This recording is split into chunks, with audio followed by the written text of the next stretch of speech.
नमस्कार दोस्तों, आप सभी का हमारे भक्ति एंड फन वीडियो चैनल में स्वागत है। आज मैं आप लोग को पौष पूर्णिमा 2024 पे सत्यनारायण भगवान की कथा सुनाने जा रही हूँ और साथ ही उसकी विधि भी बताने जा रही हूँ। तो चलिए भक्तों, श्रवण करते हैं। हिंदू पंचांग के अनुसार साल 2024 की पहली पूर्णिमा पौष माह में 25 जनवरी गुरुवार को मनाई जाएगी। धार्मिक पुराणों में कहा गया है कि पौष पूर्णिमा के दिन व्रत रखना, स्नान करना, दान करना बहुत लाभकारी होता है। इसके अलावा पूर्णिमा के दिन भगवान विष्णु के अवतार माने जाने वाले भगवान सत्यनारायण की कथा का पाठ करना भी पुण्यकारी माना जाता है। पौष मास की पूर्णिमा तिथि प्रारंभ 24 जनवरी 2024 को रात्रि 9:39 से है और वहीं पूर्णिमा तिथि 25 जनवरी को रात 11:23 से समाप्त होगी। ऐसे में इस साल पौष पूर्णिमा 25 जनवरी गुरुवार को मनाई जा रही है। अब मैं आप लोग को सत्यनारायण पूजा की विधि बताने जा रही हूँ। पूर्णिमा का व्रत करने वाले साधक को सुबह जल्दी उठकर स्नान आदि करना चाहिए। इसके बाद एक चौकी पर कलश स्थापित करें और भगवान सत्यनारायण की तस्वीर रखकर शुभ मुहूर्त में पूजा करें। पूजा के दौरान आपका मुख पूर्व या उत्तर दिशा की ओर होना चाहिए। शाम को पंडित को बुलाएं और परिवार सहित सत्यनारायण की कथा सुनें। इसके बाद भगवान को चरणामृत, पान, तिल, रोली, कुमकुम, फल, फूल, सुपारी और दूर्वा आदि चढ़ाएं। अंत में कथा का प्रसाद सभी में बांट दें। पूर्णिमा के दिन भगवान विष्णु और माता लक्ष्मी का दक्षिणावर्ती शंख से अभिषेक करना सर्वोत्तम माना जाता है। अभिषेक के बाद भगवान विष्णु को नए वस्त्र पहनाएं और फूलों से श्रृंगार करें। इसके बाद अगरबत्ती जलाएं और ओम नमो भगवते वासुदेवाय मंत्र का जाप करें। अंत में मिठाई का भोग लगाएं। भगवान विष्णु और माँ लक्ष्मी की आरती करें। अब चलिए भक्तों, सत्यनारायण भगवान की कथा श्रवण करते हैं। प्रथम अध्याय। कथा इस प्रकार है कि एक बार नारद जी भगवान श्री हरि विष्णु के पास जाकर उनकी स्तुति करने लगे। यह देख श्री हरि विष्णु नारद जी से बोले, हे भक्त, आप किस प्रयोजन से यहाँ आए हैं तथा आपके मन में क्या है, मुझे बताइए। नारद मुनि बोले, प्रभु, मृत्यु लोक में अपने अपने पाप कर्मों द्वारा विभिन्न योनियों में जन्म लेने वाले सभी जीव जंतु, इंसान सभी किसी न किसी प्रकार के दुख व शारीरिक मानसिक पीड़ा से ग्रस्त हैं। भगवान, इन सभी कष्टों व दुखों से मुक्ति पाने का कोई सरल उपाय बतलाइए, मैं सुनना चाहता हूँ। श्री हरि विष्णु भगवान ने कहा, हे वत्स, संसार के भले के लिए आपने बहुत अच्छी बात की है, इसलिए मैं आपको इसका उपाय बताऊंगा। इस व्रत को करने से व्यक्ति मोह माया से मुक्ति पा सकता है। इसे सुनिए। भगवान सत्यनारायण का स्वर्ग और मृत्यु लोक में एक महान पुण्यप्रद व्रत है। आपके स्नेह के कारण मैं इसे कह रहा हूँ। विधि विधान से भगवान सत्यनारायण व्रत करके मनुष्य शीघ्र ही सुख समृद्धि प्राप्त कर मृत्यु के बाद परलोक में मोक्ष प्राप्त कर सकता है। भगवान विष्णु की बातें सुनकर नारद मुनि बोले, प्रभु, इस व्रत को करने का क्या फल मिलता है, इसका विधान क्या है तथा इस व्रत को किसने किया, यह सब विस्तार पूर्वक बताइए, मेरी सुनने की इच्छा है। श्री हरि विष्णु ने कहा, यह सत्यनारायण व्रत दुख, शारीरिक मानसिक शोक आदि का शमन करने वाला है। वह धन्य धान्य की वृद्धि करता है, सौभाग्य अखंड करता है और संतान प्राप्ति के लिए किया जाता है। भक्ति और श्रद्धा से बंधु बांधवों के साथ धर्म में तत्पर होकर सायंकाल के समय भगवान सत्यनारायण की पूजा आराधना करें। निवेद्य में उत्तम कोटि के भोज्य पदार्थ सवाया मात्रा में अर्पित करना चाहिए तथा भोग का प्रसाद बनाने के लिए केले का फल, घी, दूध, साठी, गेहूँ या चावल का आटा और शक्कर या गुड़ लेकर इन सभी को एकत्रित करके सवाया मात्रा में भगवान को भोग लगाना चाहिए तथा पूजा के बाद सब लोगों में विस्तृत करना चाहिए। सत्यनारायण भगवान की कथा सुनने के बाद सामर्थ्य अनुसार ब्राह्मणों को दक्षिणा देनी चाहिए और बंधु बांधव व ब्राह्मणों को भोज कराना चाहिए। कलयुग में यह सबसे छोटा सा उपाय है। श्रीमन नारायण नारायण, भजमन नारायण नारायण। श्री सत्यनारायण भगवान की जय। दूसरा अध्याय। श्री सूत जी बोले, हे द्विजो, अब मैं पुनः पूर्व काल में जिसने इस सत्यनारायण व्रत को किया था उसे भली भांति विस्तार पूर्वक कहूँगा। रमणीय काशी नामक नगर में कोई अत्यंत निर्धन ब्राह्मण रहता था। भूख और प्यास से व्याकुल होकर वह प्रतिदिन पृथ्वी पर भटकता रहता था। ब्राह्मण प्रिय भगवान ने उस दुखी ब्राह्मण को देखकर वृद्ध ब्राह्मण का रूप धारण करके उस द्विज से आदरपूर्वक पूछा, हे विप्र, प्रतिदिन अत्यंत दुखी होकर तुम किस लिए पृथ्वी पर भ्रमण करते रहते हो? हे द्विज श्रेष्ठ, यह सब बतलाओ, मैं सुनना चाहता हूँ। ब्राह्मण बोला, प्रभु, मैं अत्यंत दरिद्र ब्राह्मण हूँ और भिक्षा के लिए ही पृथ्वी पर घूमा करता हूँ। यदि मेरी इस दरिद्रता को दूर करने का आप कोई उपाय जानते हो तो कृपा पूर्वक बतलाइए। वृद्ध ब्राह्मण बोला, हे ब्राह्मण देव, सत्यनारायण भगवान विष्णु अभीष्ट फल को देने वाले हैं। हे विप्र, तुम उनका उत्तम व्रत करो, जिसे करने से मनुष्य सभी दुखों से मुक्त हो जाता है। व्रत के विधान को भी ब्राह्मण से यत्न पूर्वक कहकर वृद्ध ब्राह्मण रूपधारी भगवान विष्णु वहीं पर अंतर्ध्यान हो गए। वृद्ध ब्राह्मण ने जैसे कहा है उस व्रत को अच्छी प्रकार से वैसे ही करूँगा, यह सोचते हुए उस ब्राह्मण को रात में नींद नहीं आई। अगले दिन प्रातः काल उठकर सत्यनारायण का व्रत करूँगा ऐसा संकल्प करके वह ब्राह्मण भिक्षा के लिए चल पड़ा। उस दिन ब्राह्मण को भिक्षा में बहुत सा धन प्राप्त हुआ। उसी धन से उसने बंधु बांधवों के साथ भगवान सत्यनारायण का व्रत किया। इस व्रत के प्रभाव से वह श्रेष्ठ ब्राह्मण सभी दुखों से मुक्त होकर समस्त संपत्तियों से संपन्न हो गया। उस दिन से लेकर प्रत्येक महीने उसने यह व्रत किया। इस प्रकार भगवान सत्यनारायण के इस व्रत को करके वह श्रेष्ठ ब्राह्मण सभी पापों से मुक्त हो गया और उसने दुर्लभ मोक्ष पद को प्राप्त किया। हे विप्र, पृथ्वी पर जब भी कोई मनुष्य श्री सत्यनारायण का व्रत करेगा उसी समय उसके समस्त दुख नष्ट हो जाएंगे। हे ब्राह्मणों, इस प्रकार भगवान नारायण ने महात्मा नारद जी से जो कुछ कहा मैंने वह सब आप लोगों से कह दिया है। आगे अब और क्या कहूँ? हे मुने, इस पृथ्वी पर उस ब्राह्मण से सुने हुए इस व्रत को किसने किया, हम वह सब सुनना चाहते हैं। उस व्रत पर हमारी श्रद्धा हो रही है। श्री सूत जी बोले, मुनियों, पृथ्वी पर जिसने यह व्रत किया उसे आप लोग सुने। एक बार वह द्विज श्रेष्ठ अपनी धन संपत्ति के अनुसार बंधु बांधव तथा परिवारजनों के साथ व्रत करने के लिए उद्यत हुआ। इसी बीच एक लकड़हारा वहां आया और लकड़ी बाहर रखकर उस ब्राह्मण के घर गया। प्यास से व्याकुल वह उस ब्राह्मण को व्रत करता हुआ देख प्रणाम करके उससे बोला, प्रभु, आप यह क्या कह रहे हैं? इसके करने से किस फल की प्राप्ति होती है? विस्तार पूर्वक मुझसे कहिए। विप्र ने कहा, यह सत्यनारायण का व्रत है जो सभी मनोरथों को प्रदान करने वाला है। उसी के प्रभाव से मुझे यह सब महान धन्य धान्य आदि प्राप्त हुआ है। जल पीकर तथा प्रसाद ग्रहण करके वह नगर चला गया। सत्यनारायण देव के लिए मन से ऐसा सोचने लगा कि आज लकड़ी बेचने से जो धन प्राप्त होगा उसी धन से भगवान सत्यनारायण का श्रेष्ठ व्रत करूंगा। इस प्रकार मन से चिंतन करता हुआ लकड़ी को मस्तक पर रखकर उस सुंदर नगर में गया, वहाँ जहाँ धन संपन्न लोग रहते थे। उस दिन उसने लकड़ी का दुगुना मूल्य प्राप्त किया। इसके बाद प्रसन्न हृदय होकर वह पके हुए केले का फल, शक्कर, घी, दूध और गेहूं का चूर्ण सवाया मात्रा में लेकर अपने घर आया। तत्पश्चात उसने अपने बांधों को बुलाकर विधि विधान से भगवान श्री सत्यनारायण का व्रत किया। उस व्रत के प्रभाव से वह धन पुत्र से संपन्न हो गया और इस लोक में अनेक सुखों का उपभोग कर अंत में सत्यपुर अर्थात वैकुंठ लोक चला गया। बोलो सत्यनारायण भगवान की जय। तीसरा अध्याय। श्री सूत जी बोले, श्रेष्ठ मुनियों, अब मैं पुनः आगे की कथा कहूँगा, आप लोग सुने। प्राचीन काल में उल्लामुख नाम का एक राजा था। वह जितेंद्रिय, सत्यवादी तथा अत्यंत बुद्धिमान था। वह विद्वान राजा प्रतिदिन दिवालय जाता और ब्राह्मणों को धन देकर संतुष्ट करता था।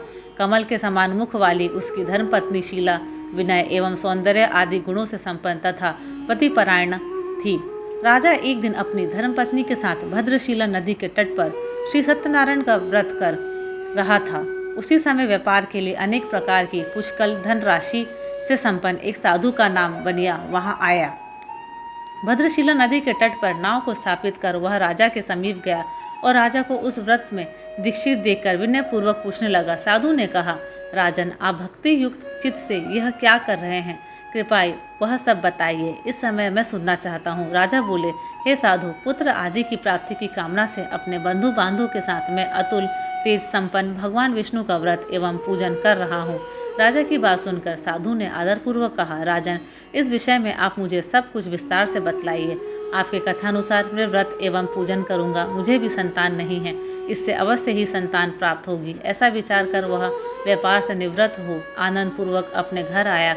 उसने अपनी भार्या से संतति प्रदान करने वाले इस सत्य व्रत को विस्तार पूर्वक बताया तथा जब मुझे संतान प्राप्त होगी तब मैं इस व्रत को करूँगा। इस प्रकार उस साधु ने अपनी भार्या लीलावती से कहा। एक दिन उसकी लीलावती नाम की सती साध्वी भार्या पति के साथ आनंद चित्त से ऋतुकालीन धर्माचरण में प्रवृत्त हुई और भगवान से श्री सत्यनारायण की कृपा से उसकी वह भार्या गर्भिणी हुई। 10वें महीने में उसने कन्या रत्न की उत्पत्ति हुई और वह शुक्ल पक्ष के चंद्रमा की भांति दिन प्रतिदिन बढ़ने लगी। उस कन्या का कलावती नाम रखा गया। इसके बाद एक दिन लीलावती ने अपने स्वामी से मधुर वाणी में कहा, आप पूर्व में संकल्पित श्री सत्यनारायण के व्रत को क्यों नहीं कर रहे हैं? साधु बोला, प्रिय, इसके विवाह के समय व्रत करूंगा। इस प्रकार अपनी पत्नी को भली भांति आश्वस्त कर वह व्यापार करने के लिए नगर की ओर चल गया। इधर कन्या कलावती पिता के घर में बढ़ने लगी। तदंतर धर्मज्ञ साधु ने नगर में सखियों के साथ क्रीड़ा करती हुई अपनी कन्या को विवाह योग्य देखकर आपस में मंत्रणा करके कन्या विवाह के लिए श्रेष्ठ वर का अन्वेषण करो ऐसा दूत से कहकर शीघ्र ही उसे भेज दिया। उसकी आज्ञा प्राप्त करके दूत कांचन नामक नगर में गया और वहां से एक वणिक का पुत्र लेकर आया। उस साधु ने उस वणिक के पुत्र को सुंदर और गुणों से संपन्न देखकर अपनी जाति के लोगों तथा बंधु बांधवों के साथ संतुष्ट चित्त हो विधि विधान से वणिक पुत्र के हाथ में कन्या का दान कर दिया। उस समय वह साधु बनिया दुर्भाग्यवश भगवान का वह उत्तम व्रत भूल गया। पूर्व संकल्प के अनुसार विवाह के समय में व्रत न करने के कारण भगवान उस पर रुष्ट हो गए।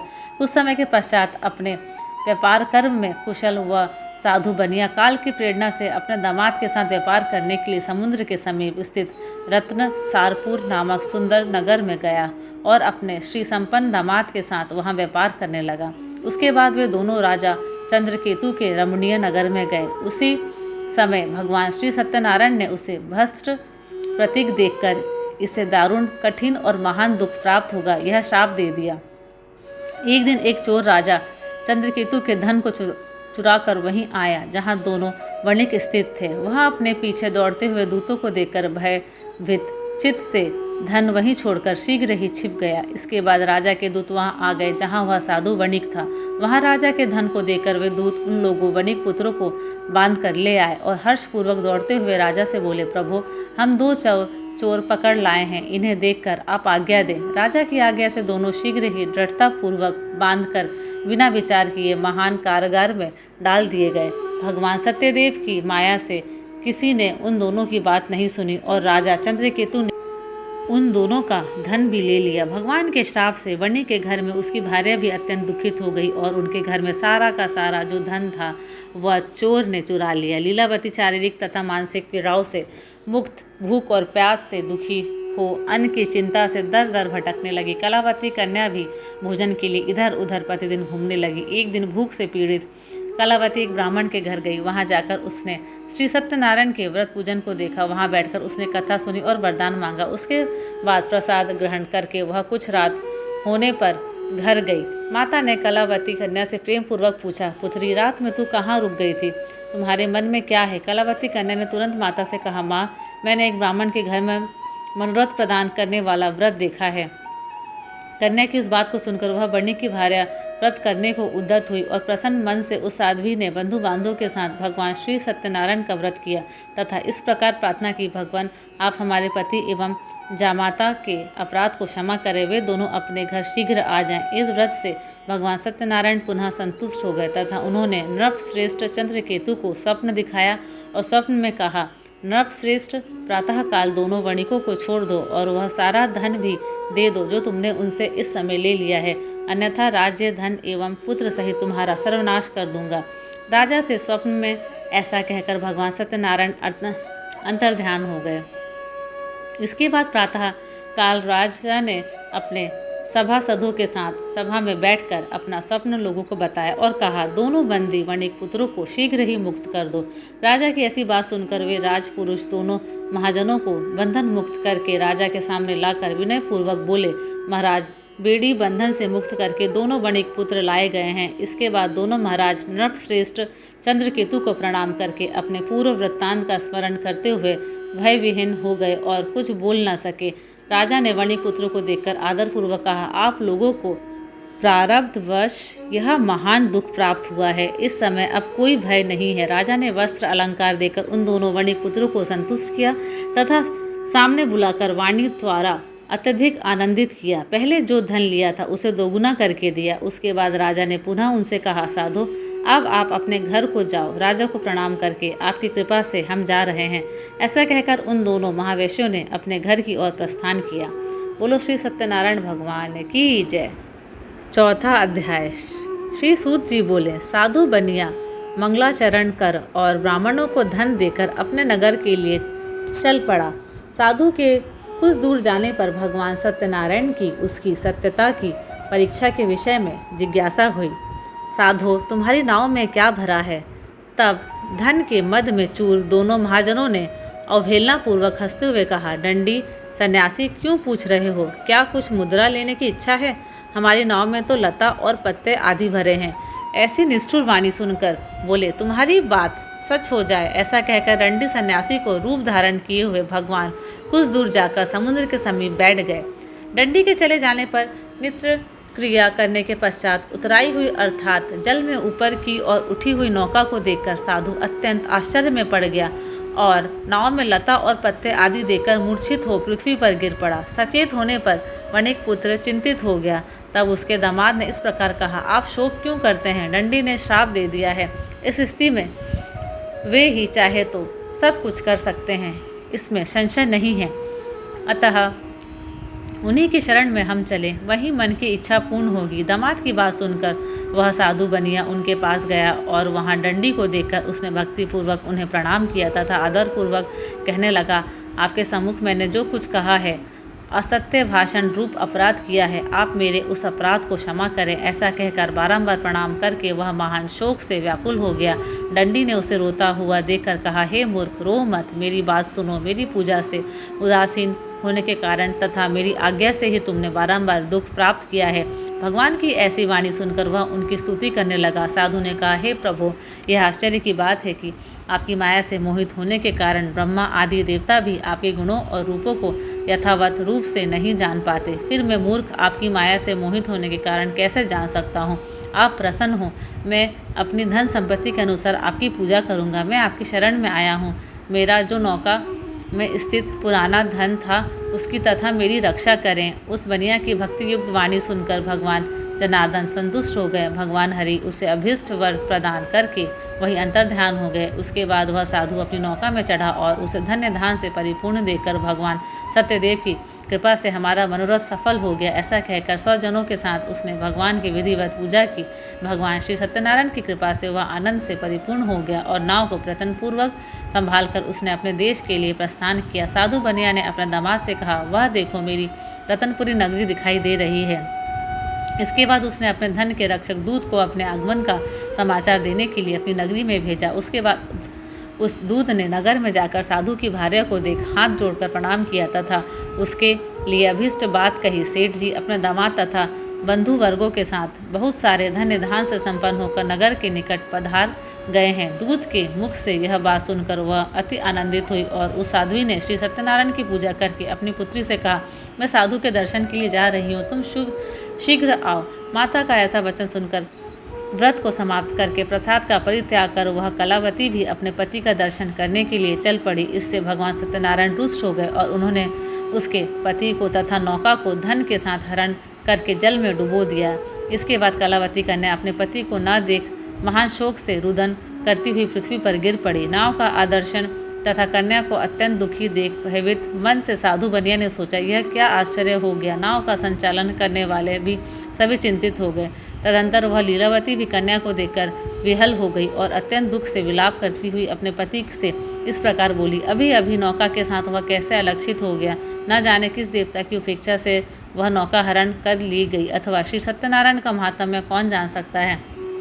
ऐसा कहकर वह स्वजनों के साथ विलाप करने लगी और कलावती कन्या को गोद में लेकर रोने लगी। कलावती कन्या भी अपने पति के नष्ट हो जाने पर दुखी हो गई और पति की पादुका लेकर उनका अनुगमन करने के लिए उसने मन में निश्चय किया। कन्या के इस प्रकार के आचरण को देख भार्या सहित वह धर्मज्ञ साधु बनी अत्यंत शोक संतप्त हो गया और सोचने लगा, या तो भगवान सत्यनारायण ने यह अपहरण किया है अथवा हम सभी भगवान सत्यदेव की माया से मोहित हो गए हैं। अपनी धन शक्ति के अनुसार मैं भगवान श्री सत्यनारायण की पूजा करूंगा। सभी को बुलाकर इस प्रकार कहकर उसने अपने मन की इच्छा प्रकट की और बारंबार भगवान सत्यदेव को दंडवत प्रणाम किया। इससे दिनों के परिपालक भगवान सत्यदेव प्रसन्न हो गए। भक्त वत्सल भगवान ने कृपा पूर्वक आकाशवाणी की, तुम्हारी कन्या प्रसाद छोड़कर अपने पति को देखने चली गई है। निश्चय ही इसी कारण उसका पति अदृश्य हो गया है। यदि घर जाकर प्रसाद ग्रहण करके वह पुनः आए तो हे साधु बनिया, तुम्हारी पुत्री पति को प्राप्त करेगी, इसमें संशय नहीं है। कन्या कलावती भी आकाशमंडल से ऐसी वाणी सुनकर शीघ्र ही घर गई और उसने प्रसाद ग्रहण किया। पुनः आकर स्वजनों तथा अपने पति को देखा। तब कलावती कन्या ने अपने पति से कहा, अब तो घर चलें, विलंब क्यों कर रहे हैं। कन्या की वह बात सुनकर वणिक पुत्र संतुष्ट हो गया और विधि विधान से भगवान सत्यनारायण का पूजन करके धन तथा बंधु बांधवों के साथ अपने घर गया। तदंतर पूर्णिमा तथा संक्रांति पर्वों पर भगवान सत्यनारायण का पूजन करते हुए इस लोक में सुख भोग कर अंत में वह सत्यपुर वैकुंठ लोक में चला गया। बोलो सत्यनारायण भगवान की जय। 5वां अध्याय। श्री सूत जी बोले, श्रेष्ठ मुनियों, अब इसके बाद मैं दूसरी कथा कहूँगा, आप लोग सुने। अपनी प्रजा का पालन करने में तत्पर तुंगध्वज नामक एक राजा था। उसने सत्यदेव के प्रसाद का परित्याग करके दुख प्राप्त किया। एक बार वह वन में बहुत से पशुओं को मारकर वट वृक्ष के नीचे आया। वहाँ उसने देखा कि गोपगण बधू बांधवों के साथ संतुष्ट होकर भक्तिपूर्वक भगवान सत्यदेव की पूजा कर रहे हैं। राजा यह देखकर भी अहंकारवश ना तो वहाँ गया और न उसे भगवान सत्यनारायण को प्रणाम ही किया। पूजन के बाद सभी गोपगण भगवान का प्रसाद राजा के समीप रखकर वहाँ से लौट आए और इच्छा अनुसार उन सभी ने भगवान का प्रसाद ग्रहण किया। इधर राजा को प्रसाद का परित्याग करने से बहुत दुख हुआ। उसका संपूर्ण धन्य धान एवं सभी 100 पुत्र नष्ट हो गए। राजा ने मन में यह निश्चय किया कि अवश्य ही भगवान सत्यनारायण ने हमारा नाश कर दिया है, इसलिए मुझे वहाँ जाना चाहिए जहाँ श्री सत्यनारायण का पूजन हो रहा था। ऐसा मन में निश्चय करके वह राजा गोपगणों के समीप गया और उसने गोपगणों के साथ भक्ति श्रद्धा से युक्त होकर विधि पूर्वक भगवान सत्यदेव की पूजा की।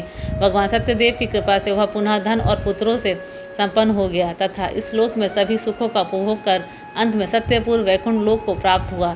श्री सूत जी कहते हैं, जो व्यक्ति इस परम दुर्लभ श्री सत्यनारायण के व्रत को करता है और पुण्यमयी तथा फल प्रदायिनी भगवान की कथा को भक्ति युक्त होकर सुनता है, उसे भगवान सत्यनारायण की कृपा से धन धान्य आदि की प्राप्ति होती है। दरिद्र धनवान हो जाता है, बंधन में पड़ा हुआ बंधन से मुक्त हो जाता है, डरा हुआ व्यक्ति भय मुक्त हो जाता है।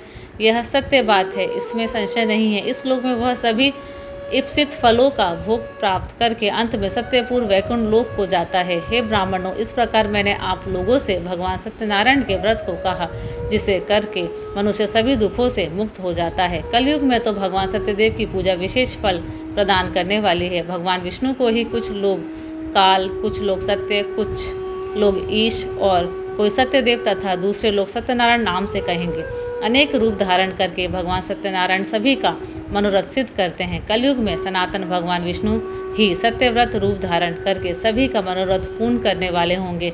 हे श्रेष्ठ मुनियों, जो व्यक्ति नित्य भगवान सत्यनारायण के इस व्रत कथा को पढ़ता है या सुनता है, भगवान सत्यनारायण की कृपा से उसके सभी पाप नष्ट हो जाते हैं। हे मुनीश्वरों, पूर्व काल में जिन लोगों ने भगवान सत्यनारायण का व्रत किया था, उसके अगले जन्म का वृत्तांत कहता हूँ, आप लोग सुने।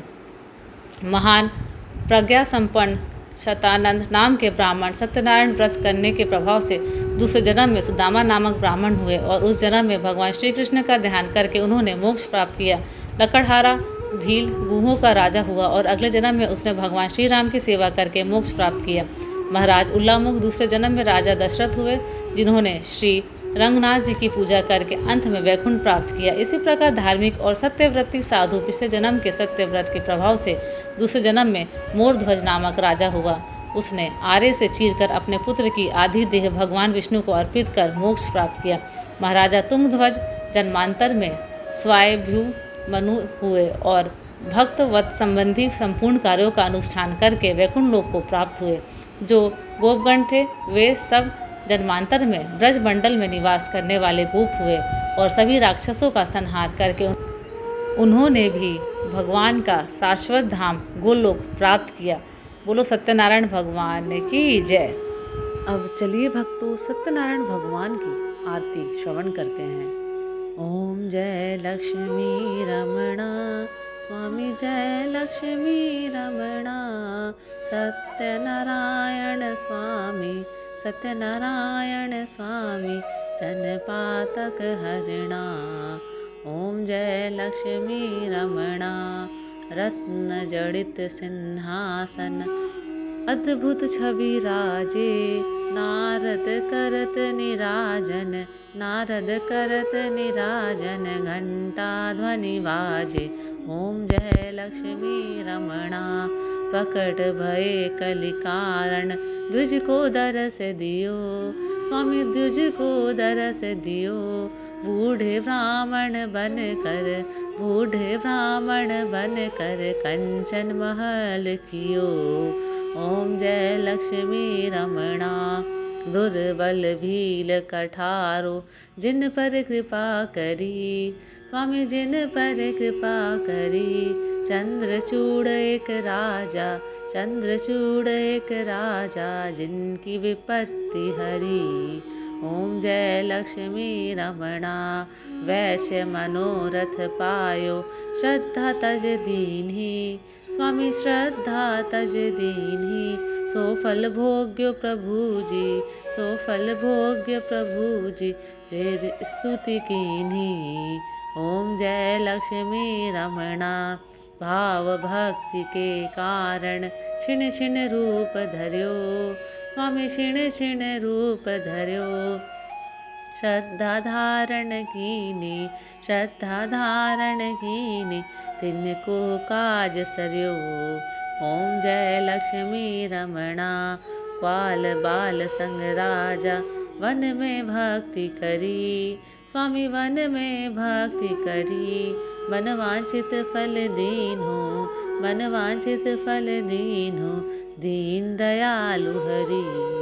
ओम जय लक्ष्मी रमणा, चढ़त प्रसाद सवायो कदली फल मेवा। स्वामी कदली फल मेवा, धूप दीप तुलसी से, धूप दीप तुलसी से राजी सत्य देवा।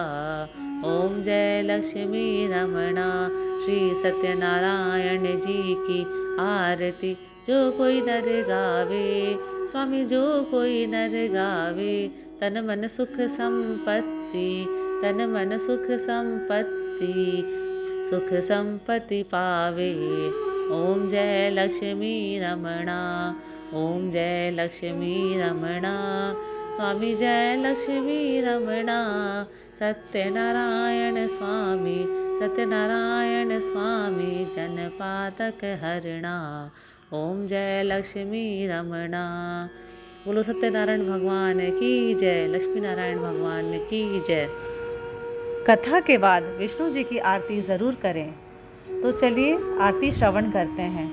ओम जय जगदीश हरे, स्वामी जय जगदीश हरे। भक्त जनों के संकट, भक्त जनों के संकट क्षण में दूर करे। ओम जय जगदीश हरे, जो ध्यावे फल पावे दुख विन से मन का। स्वामी दुख विन से मन का, सुख संपत्ति घर आवे, सुख संपत्ति घर आवे, कष्ट मिटे तन का। ओम जय जगदीश हरे, माता पिता तुम मेरे, शरण गहूँ में किसकी। स्वामी शरण गहूँ में किसकी, तुम बिना और न दूजा, तुम बिना और न दूजा, आस करूँ मैं जिसकी।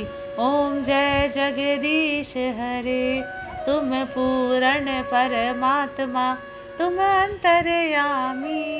स्वामी तुम अंतर्यामी, पार ब्रह्म परमेश्वर, पार ब्रह्म परमेश्वर, तुम सबके स्वामी।